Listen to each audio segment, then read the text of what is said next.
जी, break के बाद programme में दोबारा खुश आमदीद। लालचंद वली साहब, ब्रेक पर जाने से पहले डॉक्टर शिजा और मनसब अली साहब ने फरमाया कि हुकूमत 27वीं आईनी तरमीम के ऊपर भी काम कर रही है और अगर मिलिट्री कोर्ट्स की जरूरत महसूस हुई तो यकीनन उसके हवाले से भी कानून साजी की जाएगी।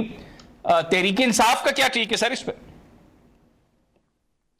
भाई, उस पर आने से पहले जो डॉक्टर साहिबा ने कहा कि इन्होंने शहद और दूध की नदियां बहा दी है, तो मैं उस पर अर्ज करना चाहूंगा कि जो एक वर्ल्ड एक इंटरनेशनल ऑर्गेनाइजेशन है, उसकी आज एक सर्वे छपा है। वो ऑर्गेनाइजेशन का जो नाम है वर्ल्ड जस्टिस प्रोजेक्ट के नाम से है कि पाकिस्तान, उन्होंने 142 मुल्कों में पाकिस्तान को 140वें नंबर पे रखा है अमन व अमान के मामले में। जो हुकूमतों का सबसे पहले फर्ज होता है, हर हुकूमत का और रियासत का, कि अपने शहरियों को जो है वो तहफुज फराहम करे।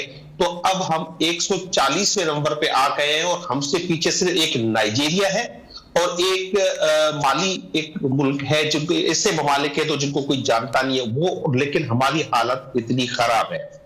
दूसरी बात जो है, देखें, जो अक़वाम मुत्तहिदा का ह्यूमन राइट्स का जो चीफ है, ये इंटरनेशनल कमीशन ऑफ जूरिस्ट जो है, वो 26वीं आईनी तरमीम को वो भी कह चुके हैं कि इससे अदलिया कमजोर होगी। अगर ये अदलिया में रिफॉर्म्स चाहते थे तो जहां millions of cases lower judiciary में है, ये अगर उनको बेहतर करते, वहां पे बेहतरी लाते तो कोई बात थी। लेकिन इनका मकसद सिर्फ और सिर्फ किसी को लाना था और किसी को रोकना था, जिसमें किसी हद तक ये कामयाब हुए और किसी हद तक ये यकीनी तौर पर नाकाम भी हुए हैं। अब 27वीं आईनी तरमीम बेशक ये इनके पास जिस तरह से ये औरतों को, ये मर्दों को, ये मेंबर्स को उठा के टॉर्चर करके जिस तरह से करते हैं, ये करते रहे। इस मुल्क में जो है इन्होंने एक मार्शला जो है गैर एलानिया नाफिज किया हुआ है। अब ये कहते हैं कि अदलिया ने भुट्टो को फांसी दी, अदलिया ने हुकूमतों से निकाला। आपने बचपन से सुना था कि अदलिया को, भुट्टो को फांसी जो दी थी वो ज़िया-उल-हक ने दी थी।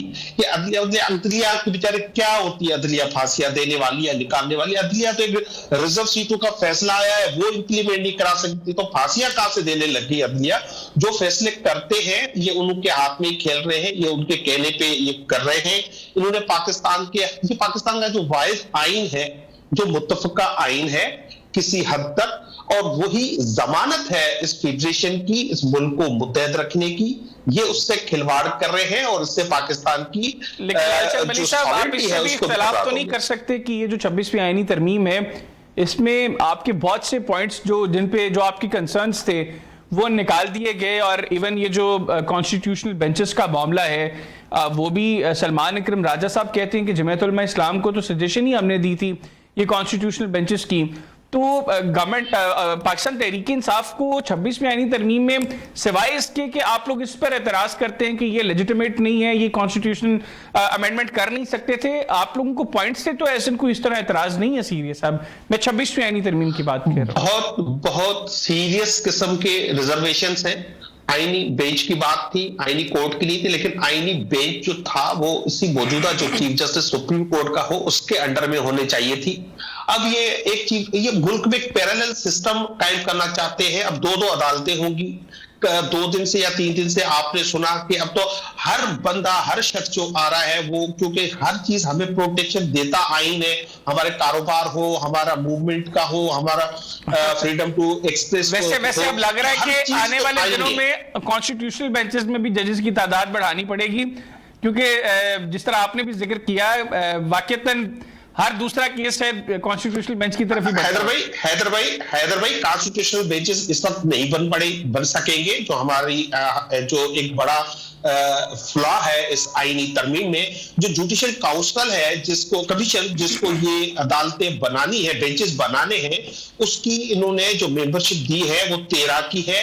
लेकिन उसमें एक मेंबर जो है वो आईनी कोर्ट का सरबराह भी उसमें शामिल होगा। जब आईनी कोर्ट बनी नहीं है तो ये उसको कैसे रेक्टिफाई करेंगे? ये बहुत बड़ी एक मेजर फिला है, जिसकी वजह से शायद ये आईनी जो बेंचेस है ये इस तरमीम के तहत ना बन सके। अच्छा, और दूसरा ये जो मिलिट्री कोर्ट्स का मामला, ये कह रहे हैं कि हम 27वीं आईनी तरमीम में ला सकते हैं। अगर ये मामला होता है फिर तहरीक इंसाफ क्या करेगी? देखिए, मिलिट्री कोर्ट्स को हम समझते हैं कि ये इंसानी बुनियादी हकूक और इंसाफ की रूह के खिलाफ है। तो हमने पहले भी उसको अपोज किया है, हम उसको भी जो है अपोज करेंगे, और ये फिर सारी चीजें उनके हवाले करते हैं। मिलिट्री ये उनके कंधे पे आए हैं, उनके अलावा ये चल नहीं सकते। ये इन्होंने जब ये कहते हैं कि अब जुडिशियल रिफॉर्म्स कर रहे हैं, अपनी मर्जी के अच्छे जजेस लेके आ रहे हैं, अपनी मर्जी के बेंचेस बना रहे हैं, अब तो इंसाफ इनके लिए बहुत जल्दी इनको मिल जाना चाहिए, क्योंकि अब तो हर बात इनकी चल रही है। इनकी हर कमेटी में, वो जुडिशियल कमीशन हो, पार्लियामेंट्री कमेटी हो, इनकी अक्सरियत है, लेकिन फिर भी अपने उस अदालती निजाम पर इनको एतमाद आखिर क्यों नहीं आ रहा? ठीक हो गया ये पॉइंट मैं डॉक्टर साहब के पास लेके चाहता हूं। डॉक्टर साहब, वो कह रहे हैं, आप लोग कह रहे हैं कि हमने इस 26वीं आईनी तरमीम में एक बड़ा जुडिशियल रिफॉर्म्स हम लेके आए हैं और इससे जुडिशरी की कारकर्दगी बेहतर होगी। तो अगर आप लोग ये रिफॉर्म्स ले आए हैं और आपके नजदीक इन रिफॉर्म्स के बाद जुडिशरी की कारकर्दगी बेहतर होगी, तो एक तो आपको फिर मिलिट्री कोर्ट्स की जरूरत क्यों है? सेकेंडली, तहरीक इंसाफ ये भी कह रही है कि बिलावल भुट्टो जरदारी साहब ने जितना एग्रेसिव रोल प्ले किया इस सारे मामले में, वो हैदराबाद भी जिस तरह गए, रात को फिर वापस इस्लामाबाद आए, मौलाना साहब से back to back meetings, Tehreek Insaf के साथ एंगेजमेंट की पूरी कोशिश, वो कह रहे हैं कि बिलावल भुट्टो जरदारी साहब ने भी बेसिकली अपनी सीवी तगड़ी ड्रॉप कर दी है और इसी असेंबली के अंदर बिलावल भुट्टो जरदारी साहब किसी भी वक्त अगले प्राइम मिनिस्टर बन सकते हैं। देखिए, पहली तो बात यह है कि डेफिनेटली हम ये समझते हैं कि जुडिशरी की जो परफॉर्मेंस है वो इससे बेहतर होगी। अब इसमें तहरीक इंसाफ तमाम चीजों में बैठी रही, तमाम जितनी भी मीटिंग्स होती रही, मौलाना साहब से बातें करते ही रहे, और जिस दिन ये वोटिंग होनी थी उस दिन भी ये आके बैठे हैं, उसके बाद ये उठ के चले गए। ठीक है, उसके बाद जब इनसे नाम मांगे गए कमेटी के लिए, उसमें भी इन्होंने अपने नाम दिए, फिर यूटर्न ले लिया और नाम वापस ले लिए। तो जैसे मैंने पहले कहा, इनको तो अब इस पार्टी को खुद पता नहीं है कि कितने धड़े हैं, कितने ग्रुप्स हैं। इनको आदत पड़ी हुई है उन जो जजेस की जो गुड टू सी यू कहते थे। इनको उन जजेस की आदत है जो मर्सिडीज में इनको बिठाते थे और कहते थे रेस्ट हाउस में चले जाओ। इनको उन जजेस की आदत है जो ये कहते थे कि जी हमने जो हुक्म दिया है वो माना नहीं गया, इसलिए नहीं माना गया कि शायद वो सफर में होंगे तो उन तक हमारा हुक्म पहुंचे नहीं होगा। इनको उन जजेस की आदत है जो डैम फंड इकट्ठे करते थे।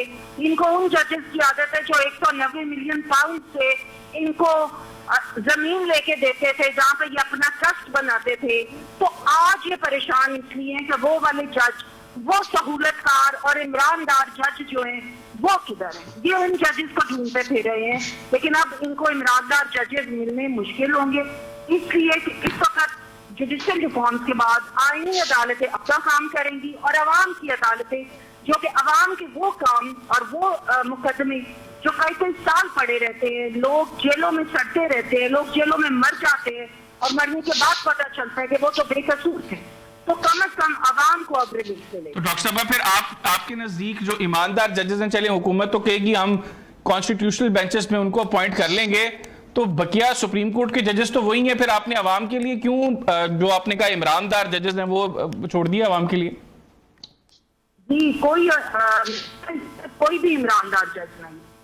खत्म हो गया सिस्टम जिससे ये सारा सिलसिला चल रहा था। ये सारे जजेस जो जो बातें की या जो अपना बायस का इजहार करते रहे, तमाम जजेस हमारे लिए बहुत मौजूद थे, लेकिन ये चीजें शो होती रही। बड़ी अनफॉर्चुनेट चीज है, बड़ी अनफॉर्चुनेट बात है कि ऐसा हमारे जुडिशियल हिस्ट्री के अंदर ये सारा कुछ हिस्ट्री में लिखा हुआ है ये सब कुछ। तो इसलिए इस वक्त जितने भी जजेस हैं, मैं किसी को ये नहीं कहती कि कोई अच्छा है, कोई तमाम बहुत मौजूद जजेस हैं, तमाम जो है बड़े अपराइट जजेस हैं और तमाम अपराइट तरीके से अपना काम करेंगे।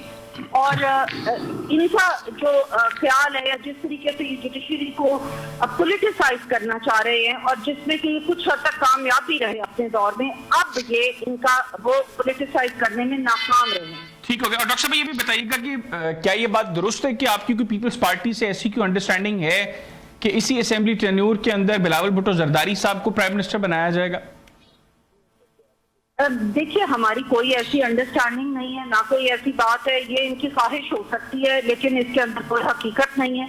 पीपल्स पार्टी एक अपने तौर पे पार्टी, इस वक्त हमने इत्तेहाद इसलिए किया ताकि हुकूमत को हम लेके आगे चल सकें और पाकिस्तान को जिस बहरान में ये छोड़ के गए थे 2022 में, जिस वक्त डिफॉल्ट होने के दहाने पे था, उस मुश्किल में से पाकिस्तान को निकाल सकें, जिसमें कि अल्हम्दुलिल्लाह हम कामयाब हैं।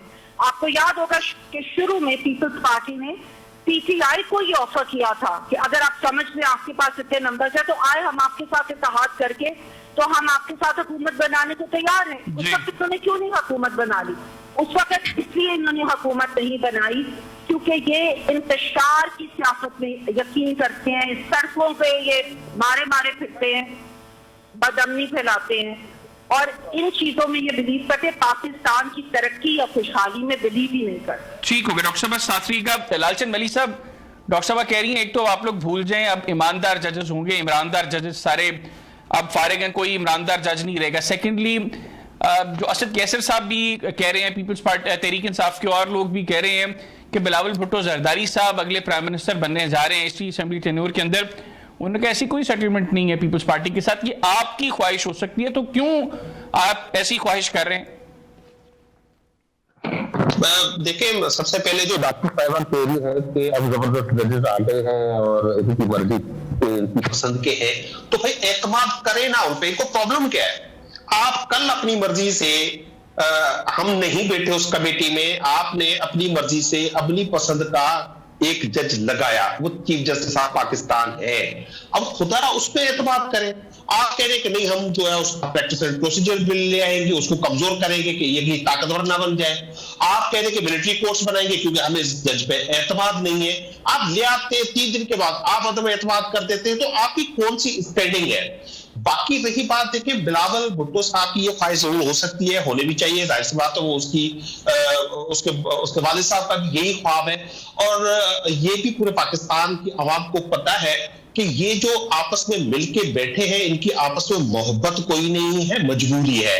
ये इनको जो है भूत दिखा के साथ बिठा दिया गया है, इसी वजह से बैठे। जिस वक्त बिलावल भुट्टो को मौका मिला तो आप देखेंगे कि बिल्कुल जैसे वो कल गए भाई साहब लंदन, नवाज शरीफ साहब, तो इस तरह ये भी किसी वक्त जो है दुबई शुबई लंदन जर्मनी में रवाना हो जाएंगे, क्योंकि इनके आपस में कोई ट्रस्ट नहीं है। इनका आपस में आपने देखा कि बिलावल भुट्टो ने इलेक्शन से पहले या ये आईनी तरमीम के लिए भी जो शदीद तनकीद की, उन्होंने कहा, ना सिर्फ बिलावल भुट्टो ने कहा लेकिन इनका जो एक इंडिपेंडेंट सेनेटर भी है फैसल वाडा, उन्होंने कहा ये इंतहाई नाअहल और नालायक लोग हैं, तो ये इनको कोई और मैनेज करता है। बाकी रही आईनी तरामी की, ये पूरी दुनिया समझती है कि ये आईनी तरामी किसने करवाई। आप एक सर्वे डाल दे, 5% भी लोग ये कबूल कर ले कि आईनी तरामी बस पार्लियामेंट की वजह से हुई है, हो ही नहीं सकता।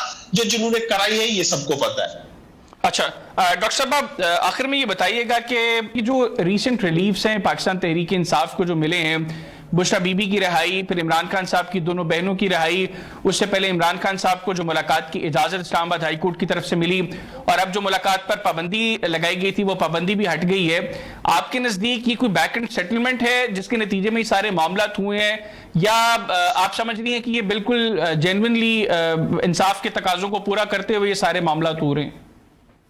देखिए, ये तो बहुत सारी इस वक्त अफवाहें हैं, लोग ये बातें कर रहे हैं टीवी पे भी आके कि जी इनकी कोई डील हो गई है। आप जानते हैं कि जब से ये इमरान खान जेल में गए हैं तो उन्होंने एक ही बात कही है कि हमने किसी सियासी पार्टी से बात नहीं करी। इवन जब ये प्राइम मिनिस्टर थे तभी भी इन्होंने सियासी कोतों के साथ बात करना मुनासिब नहीं समझा। हालांकि उस वक्त हम ऑपोजिशन में थे, हमने तभी भी कहा कि सियासतदानों को आपस में बातचीत करके ताकि जमहूरियत मजबूत हो। जिस वक्त ये पावर से निकले ऑपोजिशन में थे तभी भी इन्होंने यही कहा कि हमने किसी सियासी पार्टी से बात नहीं करनी, और जब ये जेल में गए तभी भी इन्होंने यही कहा कि हमने सियासी कोतों से बात नहीं करनी और हमने सिर्फ ताकतवर हल्कों से बातें करनी है। और इन्होंने एनआरओ की तलाश में बहुत कोशिश की है। अब आज तक जितनी देर ये जेल में रहे हैं ये एनआरओ के मुतलाशी रहे हैं और ये कोशिश करते रहे। इन्होंने अपने बहुत सारे लोगों को इस तरफ लगाया हुआ था कि आप बात करें और किसी न किसी तरह हमें एनआरओ लेके दें। अब मुझे नहीं पता कि इनकी कोई डील हुई है या नहीं हुई, लेकिन जरूर लोग ये बात जरूर है कि इनकी कोई डील हो गई है जिसकी वजह से। आपकी पर्सनल असेसमेंट क्या है इस हवाले से डॉक्टर साहब? देखिए, मैं तो समझती हूँ कि जो इनको खवातीन जो हैं उनको वैसे ही मैं इस चीज को अच्छा नहीं समझती कि खवातीन को, वैसे आपको पता है रवायती तौर पे भी हमारे यहाँ ये होता है कि जल्दी बेल भी मिल जाती है, जल्दी उनको इतना जेल में रखना पसंद, ये रिवाज भी है, ये चीज भी इन्होंने पीटीआई के दौर में शुरू हुई, जबकि मरियम नवाज शरीफ साहबा का होटल का दरवाजा तोड़ा गया, उनको अपने बाप के सामने गिरफ्तार किया गया, पीपल्स पार्टी की खवातीन को गिरफ्तार किया गया। हम तो रवायती तौर पर इस चीज को अच्छा ही नहीं समझते। लेकिन बुशरा बीबी साहबा को तो जल्दी बेल नहीं मिली। आप अलीमा खान साहबा और उज़मा खान साहबा की बात कर सकती हैं कि उनको चले जल्दी बेल मिल गई। बुशरा बीबी ने तो तकरीबन 9 माह की कैद काटी है। जी बिल्कुल, देखिए हो सकता है कि इनकी कोई बातचीत चल रही हो, मैं इस चीज के बारे में नहीं कह सकती। कोशिश तो ये बहुत देर से कर रहे थे कि हम किसी न किसी तरह एनआरओ ले लें, और ये लोग इमरान खान चाह रहे हैं कि वो किसी तरह एनआरओ लेके तो अपना कहीं निकल जाएं, शायद अपने बच्चों के पास या कहीं चले जाएं। ये मुझे नहीं इस बात का। ठीक हो गया। लालचंद मलिक साहब मुख्तसरन रिस्पॉन्ड करिएगा डॉक्टर साहबा की गुफ्तगू को। आप लोग अभी भी ख्वाहिश कर रहे हैं कि कोई एनआरओ मिल जाए और कोई डील हो रही है आपकी? डॉक्टर साहिबा ने बड़ी जबरदस्त बात कर दी है। डॉक्टर साहिबा ने कहा हो सकता है इनकी बात चल रही हो, दिस मीन्स कि ये इंचार्ज नहीं है, they are not at helm of affairs. पता नहीं है कि कहीं किसी की बात चल रही है या नहीं चल रही। नंबर 2 में हमारे बहुत वाज़ेह है इमरान खान के बयानात कि मैं अपनी जान दे दूंगा, मैं किसी से कोई कंप्रोमाइज नहीं करूंगा, मैं पाकिस्तान में आइन की बहाली के लिए किसी से भी बात करने के लिए तैयार हूं।